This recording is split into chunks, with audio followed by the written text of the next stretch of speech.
Hello friends, आप सभी को नमस्कार। मैं हितेश कुमार एक बार फिर से आप सभी का ज्ञानकोश यूट्यूब चैनल में स्वागत करता हूं। आज है 30 अप्रैल और 30 अप्रैल से जितनी भी करंट अफेयर्स बनेंगी वो हम आज की वीडियो में पढ़ेंगे। इस वीडियो का पीडीएफ आप सभी ज्ञानकोश नाम से फेसबुक पेज है, टेलीग्राम चैनल है या ज्ञानकोश नाम से ही व्हाट्सएप ग्रुप है, आप लोग कहीं से भी इसके पीडीएफ को डाउनलोड कर सकते हैं। सबके लिंक डिस्क्रिप्शन में दिए हुए हैं। तो चलिए शुरू करते हैं आज की करंट अफेयर्स। आज की करंट अफेयर्स शुरू करने से पहले हम पढ़ेंगे आज का दिन। अब आज तो है 30 अप्रैल, तो आज का जो दिन है वो किस दिवस के रूप में मनाया जाता है? तो आज का जो दिन है ये इंटरनेशनल जैज डे के रूप में मनाया जाता है। इंटरनेशनल जैज डे के रूप में आज का दिन 30 अप्रैल का जो दिन है ये मनाया जाता है। अब बात करेंगे कि ये जो दिन है इस दिवस की शुरुआत कब हुई थी? तो इस दिवस की शुरुआत जो है 2011 में हुई थी। वर्ष 2011 में इंटरनेशनल जैज डे की शुरुआत हुई थी।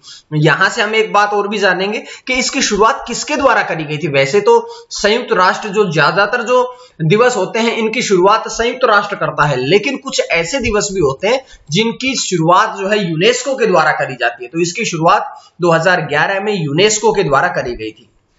अब हम पढ़ेंगे जैज के बारे में।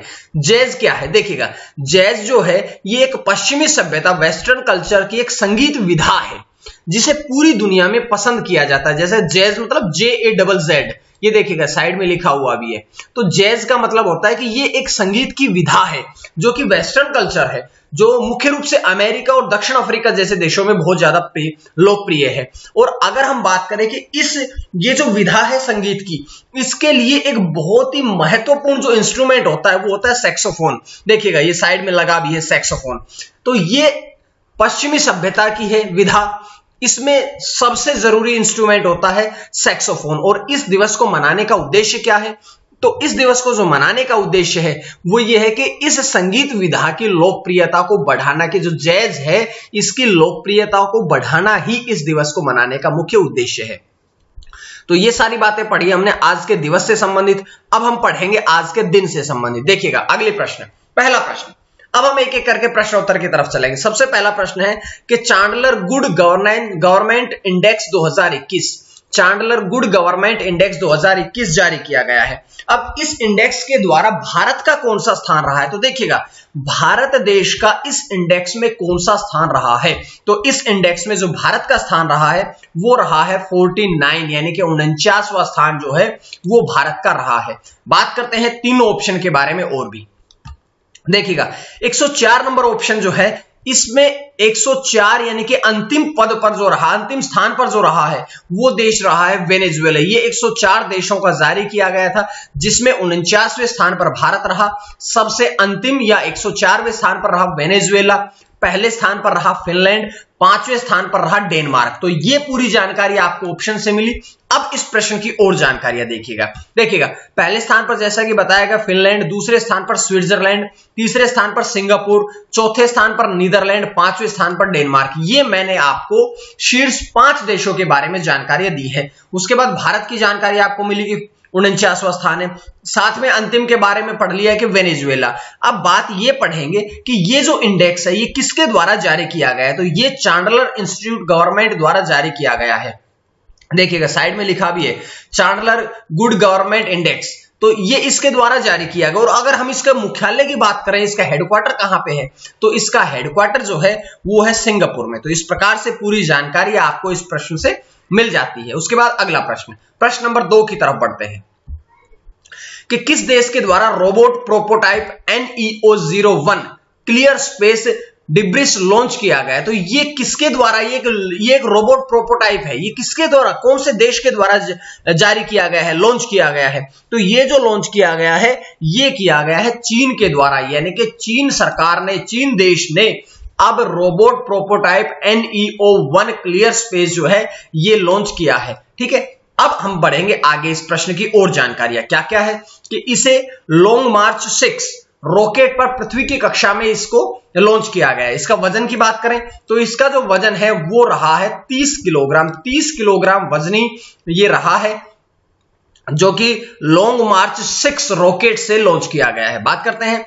कि ये किसके द्वारा विकसित किया गया है, तो ये जो NEO-01 रोबोट प्रोटोटाइप है ये लॉन्च किया गया, ये विकसित किया गया है ओरिजिन स्पेस के द्वारा। ओरिजिन स्पेस के द्वारा इसे विकसित किया गया है। बात कर लेते हैं कि इसकी कार्य क्या करेगा, तो ये इसके द्वारा जो गहरे अंतरिक्ष में जो छोटे खगोलीय पिंड होते हैं उन सभी छोटे छोटे खगोलीय पिंडों का निरीक्षण किया जाएगा। साथ साथ में जो अंतरिक्ष मलबा होता है उसको हटाने का कार्य किया जाएगा। अब आप लोगों के जहन में एक बात और भी आई होगी कि सर अंतरिक्ष मलबा क्या होता है, तो अंतरिक्ष मलबा क्या होता है कि जब हमारे रॉकेट अंतरिक्ष में प्रवेश करते हैं तो वे रॉकेट जो है अपने साथ ले जाने वाले चीजों को अंतरिक्ष में छोड़ देते हैं। जैसे कि आपको पता है यहां से तो उनको जाने के लिए ईंधन की आवश्यकता पड़ती है, लेकिन अंतरिक्ष में जाने के बाद उन्हें ईंधन की आवश्यकता नहीं पड़ती है, बल्कि उनके साथ जो ईंधन के पंप्स लगाए जाते हैं उन सबको वहीं अंतरिक्ष में छोड़ दिया जाता है। तो इसके द्वारा उन सभी कचरे को, अंतरिक्ष कचरे को भी हटाने का कार्य जो है ये किया जाएगा। तो ये जानकारी हमने इस प्रश्न से पढ़ी है।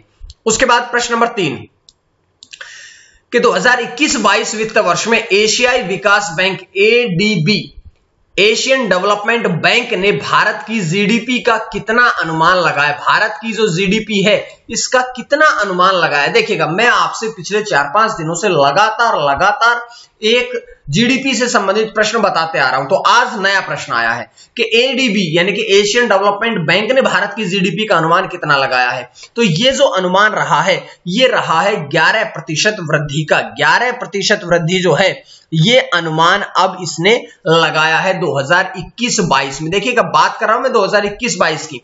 तो अब बात करते हैं इसके बारे में कि दूसरे ऑप्शन पे लिखा है 9.6% वृद्धि, तो ये HIS मार्केट ने लगाया है। 10% वृद्धि UBS ने लगाया है। 12% वृद्धि जो है वो CT रिसर्च रेटिंग एजेंसी है इसने लगाया है। तो पहले तो हमने 4 ऑप्शन पढ़े हैं। अब इस प्रश्न की तरफ चलिएगा। देखिएगा कि वित्त वर्ष 2021-22 में तो 11% वृद्धि का अनुमान लगा लिया, साथ साथ में वित्त वर्ष 2022-23 में ये वृद्धि दर जो है ये कम करके 7% वृद्धि का अनुमान लगा दिया गया है। अब ये किसने लगाया है, ये लगाया है ADB अर्थात एशियाई डेवलपमेंट बैंक, जिसके अध्यक्ष कौन है, तो इसके अध्यक्ष है मसात्सु असाकावा।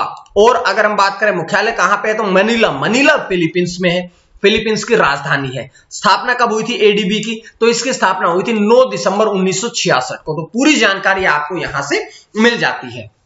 उसके बाद हम देखिएगा क्योंकि आपके जीडीपी से संबंधित प्रश्न जो है वो बड़े इंपॉर्टेंट है, बहुत आपका एक प्रश्न जीडीपी से संबंधित जरूर आएगा हर एग्जाम में।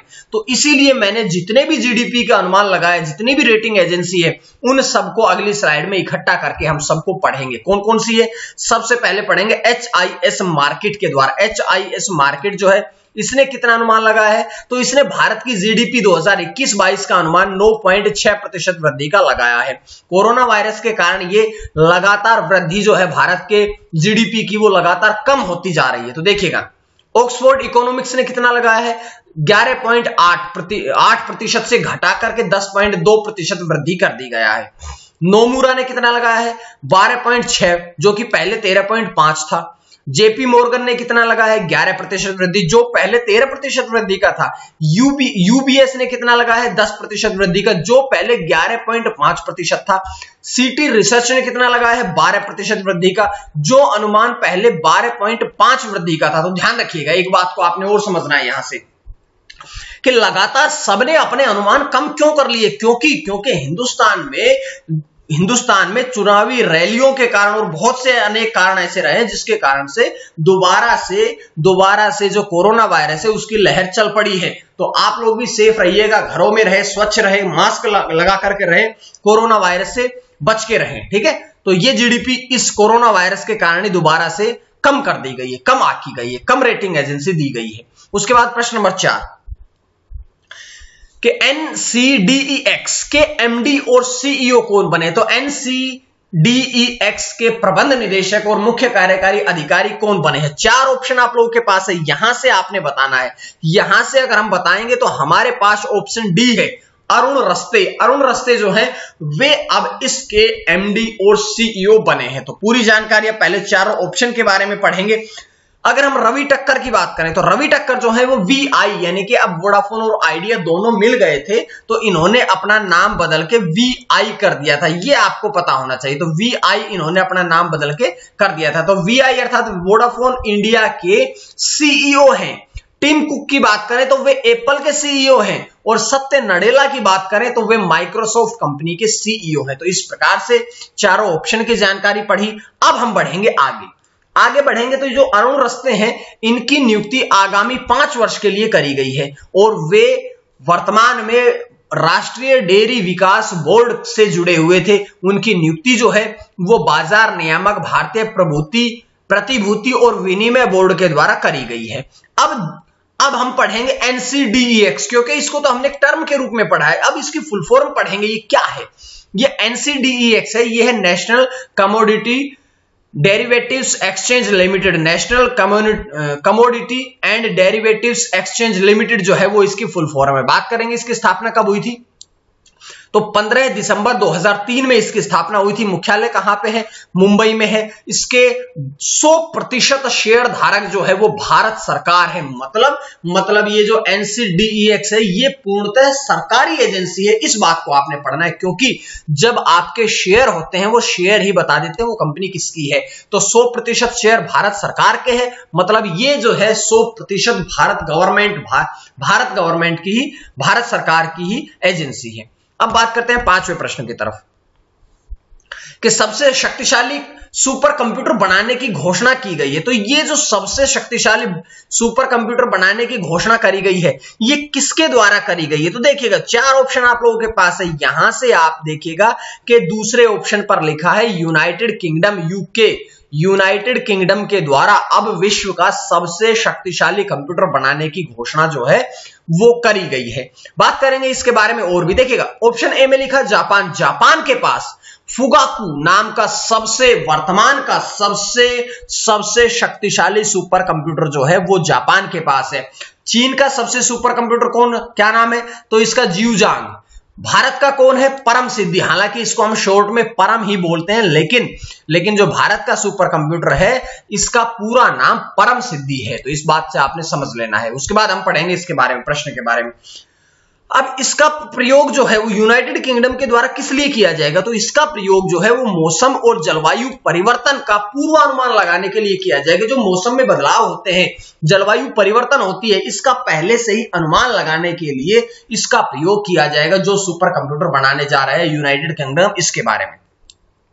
इसका कार्य कब से शुरू होगा, तो 2022 तक, यानी कि अगले साल के अंत तक इस सुपर कंप्यूटर ने अपना कार्य करना शुरू कर देना है। उसके बाद में बात करते हैं सबसे तेज कंप्यूटर। विश्व का सबसे तेज कंप्यूटर का नाम क्या है, फुगाकू। कौन से देश का है, जापान का है। अगर जापान के सबसे तेज या विश्व के सबसे तेज कंप्यूटर की बात हुई है तो भारत के सबसे तेज कंप्यूटर की भी बात होगी, जिसका नाम है परम सिद्धि। और अगर चीन का भी पढ़ लेते हैं, जियूजांग। तो ये सारे हमने सुपर कंप्यूटर के बारे में जानकारियां पढ़ ली है। अब हम बात करते हैं आगे हम बात करेंगे कि आज का प्रश्न क्या है। तो वेयर अबाउट्स नामक उपन्यास लॉन्च किया गया। अब इसके लेखक कौन है, यह प्रश्न आपका जवाब जो है वो आपने कमेंट बॉक्स में करके बताना है, जिसका जवाब आंसर जो है वो मैं आपको कल दूंगा। उसके बाद देखिएगा कल का मैंने क्या प्रश्न पूछा था। कल मैंने आप सभी से प्रश्न पूछा था कि श्रमिक स्मृति दिवस जो है वो कब मनाया जाता है। तो ये श्रमिक स्मृति दिवस जो है ये 28 अप्रैल, यानी कि 28 अप्रैल को ये दिवस मनाया जाता है। तो ये जानकारी हमने यहां से पढ़ी। उसके बाद में हम पढ़ेंगे आगे चल के क्या पढ़ेंगे, देखिएगा 5वें प्रश्न में हमने यूनाइटेड किंगडम के बारे में पढ़ा है। अब इस प्रश्न के बाद यूनाइटेड किंगडम की पूरी जानकारी और पढ़ेंगे कि मोटर वाहनों पर धीमी गति से स्वचालित वाहनों के उपयोग को मंजूरी देने वाला देश कौन सा बना है, कि जो अपने आप चलते हैं। स्वचालित मतलब कि जो मोटर वाहन अपने आप चलते हैं, उन सभी मोटर वाहनों के उपयोग को मंजूरी देने वाला देश कौन सा बना है, तो ये देश भी बना है यूनाइटेड किंगडम। हालांकि इसका प्रश्न का जवाब जो है वो आपको इस प्रश्न के शुरुआत में ही मैंने बता दिया था, यूनाइटेड किंगडम के उसके बारे में पढ़ेंगे तो आपको थोड़ा सा आइडिया यहां से लगाना चाहिए था।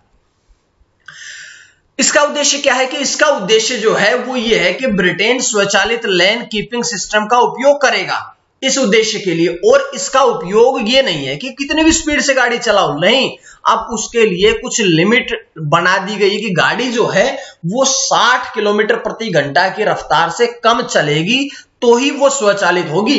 अगर इससे ज्यादा की गति में कोई स्वचालित गाड़ी चलाई गई तो उस पर चालान होगा, प्रतिबंध लगाया गया। तो ये धीमी गति की गाड़ी के लिए ही ये जो है उपयोग करने को मंजूरी यूनाइटेड किंगडम ने दी है। अब यूनाइटेड किंगडम के बारे में एक बड़ी इंपॉर्टेंट बात ये क्या है कि यूनाइटेड किंगडम को किस अन्य नामों से जाना जाता है। तो यूनाइटेड किंगडम कहे, चाहे यूके कहें, चाहे ब्रिटानिया कहें, चाहे ग्रेट ब्रिटेन कहें या खाली ब्रिटेन कहें, ये सारे नाम जो है ये यूनाइटेड किंगडम के ही है। जिसकी राजधानी की अगर हम बात करें तो यूनाइटेड किंगडम की जो राजधानी है वो है लंदन, और प्रधानमंत्री कौन है? Theresa May. थेरेसा मे जो है वे लंदन के या यूनाइटेड किंगडम के जो है प्रधानमंत्री हैं। तो ये जानकारी हमने इस प्रश्न से पढ़ी। उसके बाद अगला प्रश्न आइएगा कि भारत के नए वित्त सचिव कौन बने हैं। भारत में नए वित्त सचिव की नियुक्ति करी गई है, जो कौन बने हैं? तो यहां से 4 ऑप्शन आप लोगों के पास है। यहां से देखिएगा, टीवी सोमनाथन जो है वे अब नए वित्त सचिव के रूप में नियुक्त कर दिए गए हैं। तो ये जानकारी हमने यहां से पढ़ी। अब चारों ऑप्शन की तरफ चलिएगा। सबसे पहले गिरीश चंद्र मुर्मू। गिरीश चंद्र मुर्मू से जो वर्तमान में भारत के कैग है, कैग CAG मतलब कि भारत के नियंत्रक और महालेखा परीक्षक कौन है? गिरीश चंद्र मुर्मू। लेकिन इससे भी इंपॉर्टेंट मैं बात आपको बता देता हूं, इस प्रश्न से भी जरूरी बात पढ़नी है आपने गिरीश चंद्र मुर्मू के बारे में। यह है कि गिरीश चंद्र मुर्मू जो है वो जम्मू कश्मीर के पहले उपराज्यपाल बने थे। जब 2019 में जम्मू कश्मीर को राज्य का दर्जा समाप्त करके केंद्र शासित प्रदेश बना दिया था, तो जम्मू कश्मीर के जो पहले उपराज्यपाल बने थे वो बने थे गिरीश चंद्र मुर्मू। अब गिरीश चंद्र मुर्मू के स्थान पर मनोज सिन्हा है, लेकिन गिरीश चंद्र मुर्मू जो थे वो राज्यपाल से पदोन्नत करके भारत के कैग बना दिए गए थे। कैग CAG, कैग का मतलब क्या है कि भारत के नियंत्रक और महालेखा परीक्षक। तो ये सारी बातें आपने यहां से पढ़ लेनी है। जिसके बाद हम आगे चलते हैं कि सुकुमार सेन से बहुत बार प्रश्न पूछा गया। सुकुमार सेन जो है वे भारत के पहले चुनाव आयुक्त थे। और अगले ऑप्शन पे लिखा है सुशील चंद्रा जो है वे वर्तमान में भारत के मुख्य चुनाव निर्वाचन आयुक्त हैं। ठीक है, तो ये सारी जानकारी हमने पढ़ी। अब प्रश्न से देखिएगा कि जो टीवी सोमनाथन है, इससे पहले वे वित्त मंत्रालय में व्यय विभाग के सचिव के रूप में कार्यरत थे और वे 1987 बैच के तमिलनाडु कैडर के IAS अधिकारी हैं। तो ये जानकारी मैंने आपको यहां से दे दी है। उसके बाद प्रश्न नंबर 8 कि कोविड अस्पताल निर्देशिका किसने लॉन्च करी है। कोविड अस्पताल निर्देशिका जो है वो किसके द्वारा लॉन्च करी गई है? तो ये किसके द्वारा लॉन्च करी गई है? ये लॉन्च करी गई है ट्रूकॉलर के द्वारा। ट्रूकॉलर के द्वारा अब कोविड अस्पताल निर्देशिका जो है ये लॉन्च करी गई है। बात कर लेते हैं इसके बारे में पूरी जानकारी। जैसे कि इस निर्देशिका में विभिन्न कोविड-19 अस्पताल के नंबर और उनका पता लिखा है। देखिएगा, ये जो निर्देशिका है, ये जो बुक है, ये बुकलेट जो है, ये जो जारी करी गई है, इसमें जितने भी वर्तमान समय में सबसे ज्यादा परेशानियां जो आ रही है वो कोरोना वायरस महामारी ज्यादा फैल चुकी है और ना अस्पताल मिल रहे हैं, ना बेड मिल रहे हैं, ना आपको ऑक्सीजन मिल रही है। लेकिन इस बुकलेट में आपको एड्रेस मिलेगा, सभी अस्पतालों का सभी का पता मिलेगा, मोबाइल नंबर मिलेगा, ताकि आप आसानी से इनकी जानकारियां प्राप्त कर सकते हैं। अब हम बात करेंगे ट्रूकॉलर क्या है। इसकी स्थापना जो है वो 1 जुलाई 2009 में करी गई थी। और जैसा कि मैंने मोबाइल फोन साइड में दिखाया हुआ है कि ट्रूकॉलर जो है, जब आपके पास कोई अननोन पर्सन कॉल करता है तो उसकी कॉल डिटेल या उसके नाम को सर्च कर लेता है ट्रूकॉलर। ठीक है, अब हम बात करेंगे ट्रूकॉलर मुख्य रूप से एक स्मार्टफोन एप्लीकेशन है। ये एप्लीकेशन जब आपके पास कोई कॉल करता है तो उसके कॉल को, उसके नंबरों को ट्रेस कर लेता है। ठीक है, और उसके नाम का हमें पता बताता है। उसके बाद प्रश्न नंबर 9 कि कैटरिंग कैंसर सेंटर यूएस के न्यासी बोर्ड में किसे नियुक्त किया गया है। कैटरिंग कैंसर सेंटर जो है इस यूएस के न्यासी बोर्ड में किसे नियुक्त किया गया है। तो देखिएगा किसे नियुक्त किया गया है। ऑप्शन नंबर यहां से देखिएगा किरण मजूमदार शो, यानी कि ऑप्शन C। लेकिन किरण मजूमदार शो आपके नाम आते ही जहन में आना चाहिए बायोकॉन की संस्थापक कौन है? किरण मजूमदार शो। पहले उनके बारे में बाद में पढ़ेंगे, पहले ऑप्शन के बारे में। संदीप बख्शी कौन है? वे ICICI बैंक के वर्तमान में CEO हैं। और SS मल्लिकार्जुन जो है वे PNB पंजाब नेशनल बैंक के वर्तमान में MD और CEO हैं। अब हम बात करेंगे इस प्रश्न के बारे में। देखिएगा किरण मजूमदार शो जो है उनका कार्यकाल 14 अप्रैल 2021 से शुरू हुआ है। कितने दिन के लिए? आगामी 3 वर्षों के लिए। और वे बायोकॉन की संस्थापक है, मैंने पहले बताया। तो बायोकॉन की संस्थापक है, तो बायोकॉन के बारे में पढ़ेंगे। बायोकॉन की स्थापना 1978 में हुई थी, जिसके संस्थापक और प्रबंध निदेशक कौन है? किरण मजूमदार शो है। और इसका मुख्यालय कहां पे है? तो इसका मुख्यालय जो है वो बेंगलुरु कर्नाटका में है। तो ये जानकारी आपको यहां से मिल जाती है। उसके बाद आज के अंतिम प्रश्न की तरफ हम चलेंगे कि भारत का पहला 3D मुद्रित घर किसके द्वारा बनाया गया है, यानी कि 3D प्रिंटेड हाउस जो है, ये भारत देश का पहला 3D प्रिंटेड हाउस जो है ये किसके द्वारा बनाया गया? तो ये बनाया गया है IIT मद्रास के द्वारा, यानी कि इस प्रश्न का ऑप्शन जो है वो 20 सही रहेगा। बात करेंगे क्या कि इसका उद्घाटन किसने किया? इसका उद्घाटन किया है देश की वर्तमान में वित्त और कॉर्पोरेट मामलों की मंत्री निर्मला सीतारमण के द्वारा।